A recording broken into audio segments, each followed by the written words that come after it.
O jornalista e comentarista político Hélio Schwartzman escreveu hoje na Folha de São Paulo um texto que eu achei bem interessante, eu gostaria de trazer aqui para vocês e refletirmos um pouco, porque vocês sabem que aqui nós somos uma comunidade de reflexão. Eu trago o assunto para vocês e vocês aí nos comentários fazem também a análise de vocês, a reflexão de vocês. E isso é muito importante, é por isso que a nossa comunidade ela cresce cada dia mais, não só no número de inscritos, mas também no nosso intelecto e na nossa visão de mundo. Por isso que o seu comentário é sempre muito importante.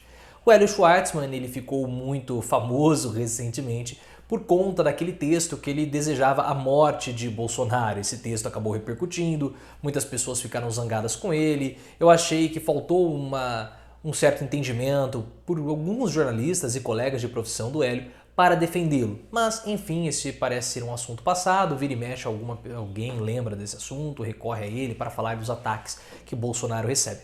Mas nós até vamos mencionar isso daqui a pouquinho no vídeo. Mas qual é esse texto do Hélio Schwartzman? O título é Como nos livrar de um presidente, como nos livramos de um presidente. Ele fala que a melhor forma de se livrar de um presidente é justamente com uma crise econômica, já que Bolsonaro, nesse momento, está bastante consolidado e seguro pelo Centrão, não há outro meio, outra forma, outro modo de Bolsonaro deixar a presidência da República senão pelo voto, senão pelas eleições. E a melhor forma é justamente com uma crise econômica. E ele até mesmo cita uma crise que aconteceu lá no início do século nos Estados Unidos, quando tubarões começaram a fazer ataques a banhistas de modo recorrente na costa dos Estados Unidos. E não é função dos governantes terem que proteger a população dos ataques de tubarão. Só que, como os ataques estavam ficando constantes, o que aconteceu? Os turistas começaram a deixar o local, começaram a não viajar para as praias dos Estados Unidos, aquelas localidades entraram em uma certa crise e isso acabou refletindo nos votos. Então, segundo Hélio, a melhor forma de retirar Bolsonaro seria com uma crise econômica, porque a crise econômica, nesse momento, poderia provocar revolta nas pessoas, doeria no bolso e, assim, os votos seriam automaticamente empurrados para a oposição nas eleições. E é estranho porque quando você olha para um cenário de crise, você começa a ver desemprego alto. Nós temos desemprego alto no Brasil. Você começa a ver também fuga de capitais. Nós temos fugas de capitais no país. Você começa a ter um cenário de desespero. E nós temos um cenário de desespero no Brasil. E também você começa a ter inflação, aumento dos alimentos. Nós temos isso no país. E também um aumento na quantidade de pessoas passando fome. E no Brasil nós também temos. 10 milhões de pessoas hoje passam fome no nosso país. Então nós temos um cenário de crise aqui no Brasil. Só que em todo esse cenário de crise, a aprovação de Bolsonaro não reduz. Na verdade, ela aumenta. Ela vai ao contrário do que as previsões imaginavam. Ela vai ao contrário daquilo que se espera no cenário de crise. E aí nós começamos a nos perguntar: por que mesmo em crise econômica, Bolsonaro ele não perde o seu apoio? E por que mesmo na crise econômica fica tão difícil, se a eleição fosse hoje, vencer Bolsonaro? Mesmo que Lula disputasse, Sérgio Moro disputasse, há um empate no segundo turno com o Bolsonaro. E nesse cenário tão pesado de crise, se fosse Dilma, ela já teria sido derrotada. Dilma tinha lá, e o próprio Hélio Schwartzman fala, tinha lá a sua justificativa, a sua desculpa para a crise que acabou cometendo o governo dela. É um problema do exterior. Essa é uma crise internacional que acabou vindo para o Brasil. E Bolsonaro também tem a justificativa dele. Vai simplesmente falar que esse é um problema da Covid-19. Mas existe um outro ponto de Bolsonaro que é muito difícil de ser combatido, que é a comunicação do presidente. Bolsonaro tem uma comunicação do governo que ela é, pessoal, fantástica. E por mais que você queira duvidar disso, ou por mais que você conteste a capacidade de comunicação do governo, vai ser muito difícil você contra-argumentar, porque o governo ele sabe se comunicar. E é claro que tudo isso foi sendo trabalhado desde lá de trás da campanha com o Steve Bannon. Bannon é uma figura da comunicação de Bolsonaro que precisa ser levada em consideração. Ele ajudou Donald Trump a ser eleito e agora Dizem algumas pessoas que ele estava ali nos bastidores da Casa Branca para tentar ajudar Donald Trump novamente nessas eleições. Bannon é um magnata de Hollywood. Ele é um dos produtores daquela série Seinfeld, que possivelmente você já assistiu. Toda vez que você assiste Seinfeld, você dá uma graninha para o Steve Bannon, porque ele ainda é um dos produtores daquele seriado. E ele é um mestre da comunicação. Para vocês terem uma ideia, o Donald Trump recentemente soltou um tweet dizendo que ele quer que o Joe Biden faça um exame antidoping antes do debate que vai acontecer na próxima terça-feira. Porque não é possível que o Joe Biden tenha debates tão bons e depois debates tão ruins. E ele falou, não, eu também topo fazer esse exame antidoping. É claro que essa é uma provocação. Mas o mais importante é, se o Joe Biden tivesse feito a mesma provocação ao Donald Trump, Trump teria se colocado como vítima. Tá vendo só como que o meu adversário é agressivo? Tá vendo só como o meu adversário me ataca de modo sorrateiro? Mas no Donald Trump é apenas mais uma das provocações, é algo esperado. Então esse comportamento de Trump e também de Bolsonaro, ele é um comportamento que ao mesmo tempo ele consegue atacar e também se defender. Bolsonaro ataca todos, a tudo e a todos, ataca o STF, ataca a imprensa, ataca o Congresso, mas ele sempre faz de um jeito que parece que é algo como se fosse uma defesa. Então Bolsonaro atacou várias pessoas, o próprio Olavo fez isso. Olavo ofendeu, Olavo xingou, Olavo esperneou, mas quando Marco Antônio Villa o chama de porno filósofo, o Olavo vai e processa o Marco Antônio Villa. Se faz de vítima, sai na posição de vítima. A mesma coisa com Bolsonaro. Bolsonaro ele é o responsável pelas 140 mil mortes que nós temos no país.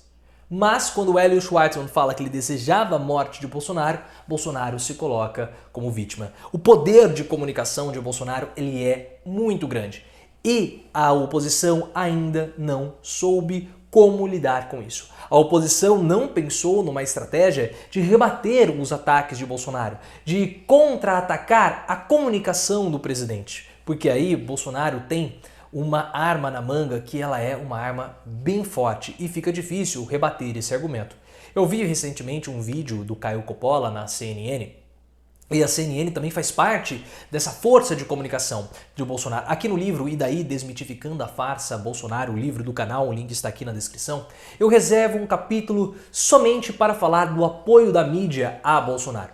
E ele tem hoje dois grandes canais de comunicação que o apoiam de modo mais explícito, como a Jovem Pan. Ele também tem a CNN, a Record, o SBT também ajuda mais. A CNN e a Jovem Pan apoiam demais o presidente.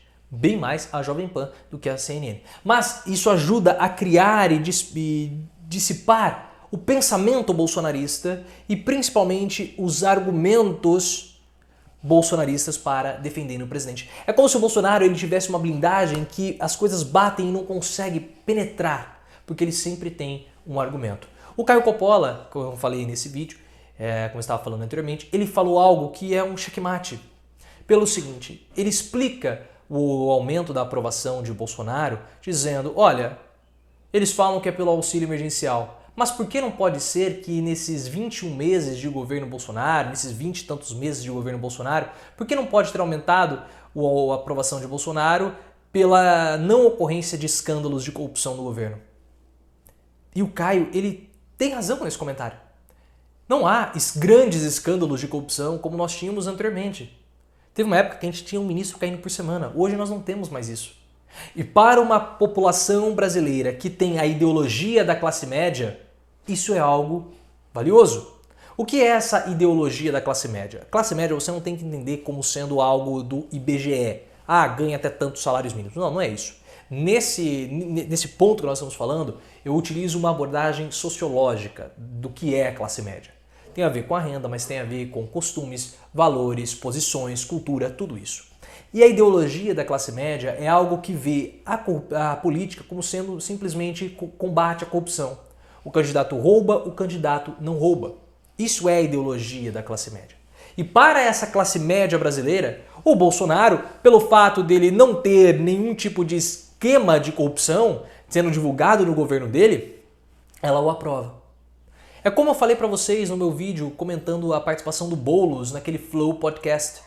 O Boulos ele foi muito bem porque os dois entrevistadores têm a ideologia da classe média, pensam política como sendo roubar ou não roubar. E quando as pessoas colocam nessa balança, elas olham, pô, Bolsonaro não fez absolutamente nada, não roubou ainda no governo. Ah, mas o caso do Fabrício Queiroz, da Michele Bolsonaro. Esse caso, quando você começa a olhar 89 mil reais, não chega nem a 100 mil reais. É algo muito pequeno. E para colocar na cabeça das pessoas que Bolsonaro, na verdade, fazia esses pequenos delitos, como o Guilherme Boulos mesmo falou, Bolsonaro era um ladrão de galinha porque ele era do baixo clero. Mas na cabeça das pessoas que são pouco politizadas, essa questão de baixo clero, alto clero não faz diferença. Todos os políticos são iguais. Todos os políticos eles são os mesmos, eles têm a mesma posição. Então se o Bolsonaro roubou, ele roubou menos. Por isso que a abordagem que foi utilizada pela oposição na hora de combater o Bolsonaro na pandemia foi errada. Tinha que ter ocorrido uma politização do vírus. Porque nesse momento de crise econômica a culpa não é do Bolsonaro, a culpa é do coronavírus. Algo natural, a culpa é da natureza, porque o coronavírus é algo da natureza, isso acabou nos afetando. Bolsonaro fez o que pôde, deu 600 reais, tentou usar a cloroquina e fez aquilo que ele fez com os governadores e prefeitos. A decisão é cada um de vocês. O que ele poderia ter feito a mais nesse cenário? Absolutamente nada. Mas, se tivesse ocorrido uma politização do vírus, se a oposição tivesse abordado o vírus de modo político, aí a culpa de tudo cairia nas costas de Bolsonaro. Mas isso não foi feito. E por isso que o modo de tirar o presidente, de nos livrarmos de um presidente com crise econômica, nesse momento, mesmo em crise, fica difícil. Apesar de que, e aí sempre cabe uma ressalva, as elites do país, as pessoas com o maior poder econômico e escolaridade já não aprovam Bolsonaro como eles aprovavam anteriormente.